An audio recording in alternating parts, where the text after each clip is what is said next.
Olá! O primeiro semestre foi complicado para a Bolsa de Valores. Em um cenário difícil, o Ibovespa acumulou queda de 7,7%, a maior perda para o primeiro semestre desde o início da pandemia de Covid-19 em 2020. Além disso, o investidor estrangeiro retirou 40 bilhões de reais da Bolsa brasileira nesse período.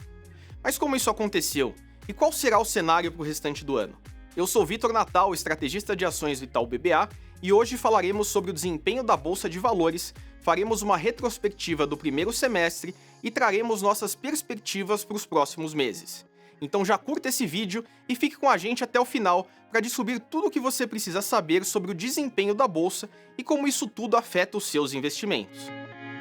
Depois do forte desempenho do Ibovespa nos últimos meses de 2023, os investidores começaram 2024 muito menos animados. Logo no primeiro mês do ano, a bolsa teve um desempenho negativo de quase 5% e uma saída de 8 bilhões de reais por parte do investidor estrangeiro. Naquele momento, a expectativa para a sequência do ciclo de queda de juros no Brasil e o início dos cortes nos Estados Unidos estava consolidada no mercado. Com esse cenário, o sentimento era de que o mês de janeiro poderia ser uma exceção, com os investidores já de olho na temporada de balanços que estava à frente. Porém, apesar de ter tido uma valorização de 1% em fevereiro, o Ibovespa não conseguiu manter o bom desempenho na sequência do semestre. Foram quedas seguidas em março, abril e maio, quando o tombo chegou a 3%. Para fechar o semestre, uma alta de 1,5% em junho. O desempenho, no entanto, ficou em menos de 7,7%, como falei no começo. Mas como chegamos nesse cenário? Durante todo o semestre, tanto aqui no YouTube do Ion, quanto em nossos relatórios do Itaú BBA, mostramos não só o desempenho das empresas, mas também como o cenário macro, tanto nos Estados Unidos quanto no Brasil, influencia nas ações. E sem dúvida, o principal fator para essa queda foi o cenário macroeconômico, sobretudo nos Estados Unidos. Por lá, dados fortes de crescimento econômico e um mercado de trabalho resiliente foram empurrando o início do ciclo de corte de juros. Antes previsto para começar no primeiro trimestre de 2024, o Federal Reserve postergou os cortes e até o momento não tivemos nenhuma modificação nesse ano. O Fed continua guiando os juros para o patamar entre 5,25% e 5,50% ao ano. A expectativa agora, em julho de 2024, é de que seja feito somente um corte ainda nesse ano, sendo que em janeiro desse ano esperávamos 4 cortes até o final de dezembro.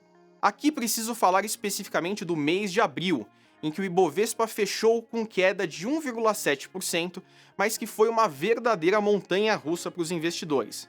Após acumular alta nos primeiros dias daquele mês, vimos o índice amargar 4,5% de queda no meio do caminho.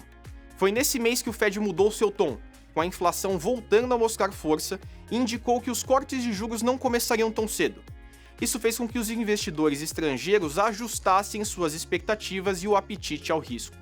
O resultado foi uma saída de mais de 11 bilhões de reais da bolsa por parte do estrangeiro.